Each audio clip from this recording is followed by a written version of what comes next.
देखिए, सऊदी अरब एक Islamic country है।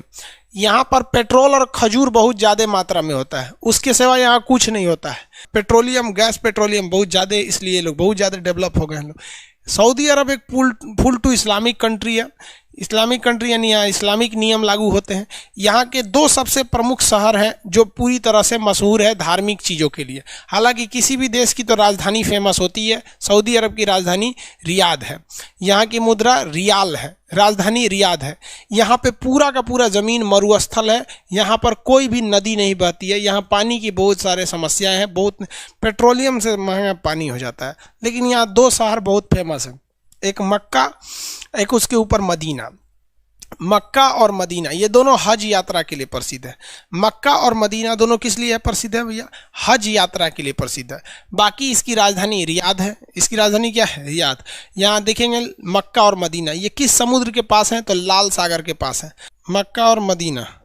देखिए, ये आप लोग इस्लाम धर्म में ये दो चीज़ें बहुत ज़्यादा देखे होंगे। ये ब्लैक वाला जो आप देख रहे हैं ना, ये मक्का है, और ये ब्लू वाला जो देख रहे हैं ये मदीना है। मक्का का फोटो कैसे दिखा है भाई आपको? ग्रीन कलर का रहता है जो वो मदीना है। मक्का मदीना इस्लाम धर्म का सबसे पवित्र मतलब वो है, सब हज यात्रा के लिए फेमस है। तो अब यहाँ दोनों में हम आपको समझा देते हैं। देखिए, हर मुस्लिम को अपने जीवन में एक बार मक्का और मदीना जाना रहता है। ये जो है ब्लैक वाला, इसे मक्का कहते हैं, शहर का भी नाम है मक्का। और ये मुस्लिम दुनिया में कहीं भी रहे, वो नमाज पढ़ता है तो उसका सर इधर की ओर रहता है मक्का मदीना में। ये वाला जो है ना, ये काली वाली जो बिल्डिंग दिख रही है, यही क्या है? मक्का है। अब इस मक्का के चारों ओर घूमना जो होता है वो हज यात्रा कहलाता है, हज। अब ये जो छोटे छोटे लोग दिख रहे हैं ना, ये सब लोग आदमी हैं। लोग यहाँ पे करोड़ों की, लाखों की संख्या में भीड़ रहती है। ये कुंभ मेला में कैसे भीड़ लगा रहता है, आदमी गिन पाएंगे कुंभ में?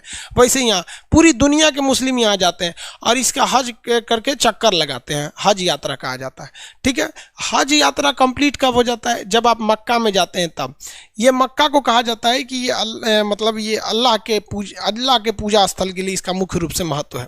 दूसरा जगह आता है मदीना। मदीना ग्रीन कलर का है। ये मोहम्मद साहब जब इस दुनिया से चले गए तो उनका जो मकबरा बनाया गया, जो कब्र बनाया गया, वो यही मदीना में बनाया गया। मदीना भी बहुत बड़ा है, लेकिन मेन यही दिखाया जाता है फोटो में, ये ग्रीन वाला। एक ये ग्रीन वाला दिखा देता है फोटो में, और इधर वाला में देखेंगे तो ये ब्लैक वाला दिखा देता है, मक्का और मदीना यहाँ पर। अब इस्लाम धर्म में क्या चीज़ है भाई, आपको जब नमाज पढ़ना है ना तो आपका सर इसी मक्का की ओर रहना चाहिए। इसलिए पूरी दुनिया में अगर देखेंगे ना तो मुस्लिम सब नमाज होता है अलग अलग डायरेक्शन में पढ़ेंगे सर। इंडिया के मुस्लिम पश्चिम डायरेक्शन में नमाज पढ़ता है सर। देखिए, इंडिया के जो भी मुस्लिम है, यही है मक्का। इंडिया का जितना मुस्लिम है वो नमाज पढ़ेगा तो उसका मुंह किधर रहेगा? पश्चिम रहेगा। समझा गया?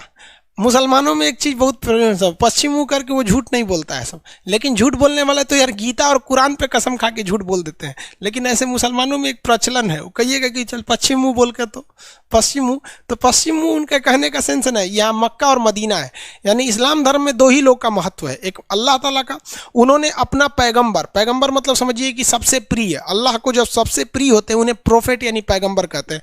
वही ना, प्रोफेट यानी पैगम्बर का एक तस्वीर दिखा दिया था फ्रांस में, कार्टून बना के दिखा दिया था। मतलब कार्टून में जन्म करते हैं, अजीब अजीब टाइप का शक्ल बना देता है। मोदी जी का भी कार्टून बना देता है, राहुल गांधी का बना दो। अब इंडिया में तो नेताओं का एक तो कार्टून का एक तो शो चलता है, सॉरी शायद आज तक पे, वैसे कार्टून बना दिया था तो एक तो गले गट ये काट दिया यहाँ पे। तो फ्रांस का राष्ट्रपति उठा ना तो पूरे फ्रांस के दीवालों पे वही कार्टून बनवा दिया कि लो अब दीवार गिराओगे। तब ये मुस्लिम जगत वाला उठा सब, तो फ्रांस के जितने सामान है उसका बाइकआउट कर दिया।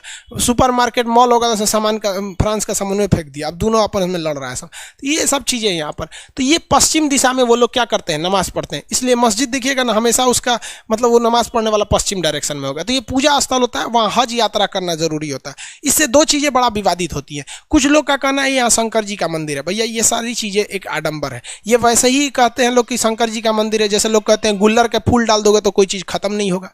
ऐसे कहावत है ना, बचपन में आप सुने होंगे कि पेंसिल का छिलका दूध में डालो तो रबड़ बन जाता है, मोर के पंख को चौक खिलाओ तो बड़ा हो जाता है। ये अफवाहें हैं सब, वैसे ही इसका कोई मतलब नहीं बनता है। ये आपस में लगा शंकर जी। आप बताओ यार, खुद से जरा सोचो कि शंकर जी वहाँ क्या करेंगे। और कहा मतलब हमारे यहाँ तो अलग अलग जगह पे अलग अलग प्रचलन है। हमारे यहाँ ये लोग कहते हैं यूपी बिहार के एरिया में कि शंकर जी को यहाँ किसी ने कैद करके रखा हुआ है। समझ में आए कि हालांकि ये चीज़ें जो है पूरी तरह से क्या है, अफवाह है। चलिए देखिए ध्यान से यहाँ पे, तो यहाँ पे ऐसा कुछ नहीं है, वहाँ पर एक पत्थर है जिस पर क्या करना पड़ता है, कंकड़ मारना पड़ता है। अब कुछ लोगों का ये कहना है कि वहाँ पे शंकर जी को किसी ने अरेस्ट नहीं किया है, जबकि हमारे यहाँ लोगों का कहना है कि वहाँ शंकर जी को कैद करके रखा है सब, कोई हिंदू पानी डाल देगा तो बाहर आ जाएंगे। मतलब आप खुद सोचो ना कि कोई भगवान को इतना कमजोर कैसे कह सकता है कि मतलब कोई किसी को अरेस्ट थोड़ी ना कर सकता है वहाँ पे, ये गलत मानसिकता है। और कुछ लोगों का कहना है कि वहाँ शिवलिंग है। देखिए वो शिवलिंग नहीं है, वहाँ पे जो इस्लामिक परंपरा है वो हम आपको बता देते हैं, लेकिन आपके दिमाग में अगर कोई चीज़ बैठ गई है तो वो हमारे कहने से नहीं निकल सकती है। और अगर आप ये मानते हैं कि वहाँ शंकर जी को किसी ने अरेस्ट किया तो मतलब शंकरों जी की बेइज्जती कर रहे हैं। एक शैतान था, मतलब एक बहुत बुरा आदमी था, जब मोहम्मद साहब थे तो उनको बहुत परेशान करता था, कभी उनके ऊपर कूड़ा फेंक देता था, कभी कुछ कर देता था। तो मोहम्मद साहब ने बहुत कोशिश किया कि ये सुधर जाए, लेकिन वो इंसान सुधरता नहीं था। तो तंग आकर मोहम्मद साहब ने उसे श्राप दे दिया कि जा तू पत्थर का बन जाएगा। तो वो आदमी एक बड़ा सा पत्थर बन के रह गया है। तो लोग जाते हैं ना तो इसी पत्थर पे कंकड़ से मारते हैं लोग, वो ये दिखाने के लिए कि तूने मोहम्मद साहब को परेशान किया था। तो किसी ने ये फोटो लाया और बोल दिया कि भाई साहब यहाँ पर मतलब इस फोटो में यहाँ पे कि ये शिवलिंग है, जबकि ऐसा कुछ नहीं है। वो परंपरा के हिसाब से देखिएगा तो एक शैतान आदमी था। अब बताओ भाई, अगर इस पत्थर की हिस्ट्री उठाओगे तो वो एक ऐसा दुष्ट व्यक्ति था जिसे पत्थर बना दिया गया श्राप से। अब वो दुष्ट व्यक्ति को आप शिवलिंग बोलोगे, आप मानते हो तो आप हमारी बात पे तो बिलीव नहीं कर सकते, वरना अगर आप जिस पे बिलीव करते हो जो ऑथेंटिक चीज़ है, जैसे गूगल हो गया, विकीपीडिया हो गया, क्योरा हो गया, इस सब पे आप जाके सर्च कर सकते हैं। इसी को लोग वो शिवलिंग बोलते हैं। तो इस मक्का मदीना को लेकर दो ही प्रचलन बहुत फेमस है। कुछ लोगों का कहना है कि यहाँ उन लोगों ने अरेस्ट करके रख लिया है, मतलब उनको कैद करके रखा है, और कुछ लोगों का कहना है कि नहीं शिवलिंग की पूजा होती है। ऐसा यहाँ पे कुछ भी नहीं है। वो तो जो शिवलिंग वाली बात होती है वो तो मदीना के पास है जहाँ पत्थर मारा जाता है यहाँ पर। अब कुछ लोगों का कहना है कि यहाँ हिंदू को जाने क्यों नहीं दिया जाता है। भाई साहब यहाँ 2.5 लाख रुपया खर्चा आता है एक आदमी को जाने का। दूसरा, आप किसी देश में जाते हैं तो आप अपने हिसाब से नहीं चलते हैं, उस देश के नियम कानून के हिसाब से ही हमें चलना पड़ता है। तो ये एक मुस्लिम कंट्री है, इसका नियम है कि जो हज करने आता है उनके लिए प्रॉपर नियम होने चाहिए। अब आपको पता है ना कि जो उन लोग के नियम कानून होंगे उनको पता होगा। यार हम लोग को हम लोग कभी हज करने नहीं गए, बुढ़ापे में मम्मी पापा को भेज देंगे लोग। तो ये समझ में आ गया, ये सऊदी अरब केवल मक्का मदीना के लिए। इस पर एक और विवाद होता है कि हज के लिए सरकार सब्सिडी देती है, मुसलमानों को बेवकूफ़ बनाती है सरकार। देखिए क्या कहती है, सुनिए ध्यान से। हज के लिए खर्चा आता है 2.5 लाख रुपए। तो जब सरकार थी ना पहले कांग्रेस की सरकार, वो तो मुसलमानों को और लोल बनाई। बीजेपी तो कम से कम खुल के कहती है, कांग्रेस तो और लोल बनाई। कांग्रेस कहती है भाई 2.5 लाख है ना, तो आप इसमें केवल कितना दीजिए, 2,40,000 दीजिए, मतलब 2,40,000 दे दीजिए आप। तो मुसलमानों को लगता था 10,000 सब्सिडी हो गया। दूसरा देखिए, जब जो व्यक्ति ये सब्सिडी ले लेता था ना, उसको एयर इंडिया की जहाज से जाना होता था, एयर इंडिया। और एयर इंडिया उस समय 15,000 की जगह पे 60,000 रुपया किराया ले लेती थी। भाई साहब यहाँ देखो, 15,000 की जगह पे 60,000 किराया ली है यहाँ पर, यानी 45,000 सरकार ने एक्स्ट्रा किराया ले लिया।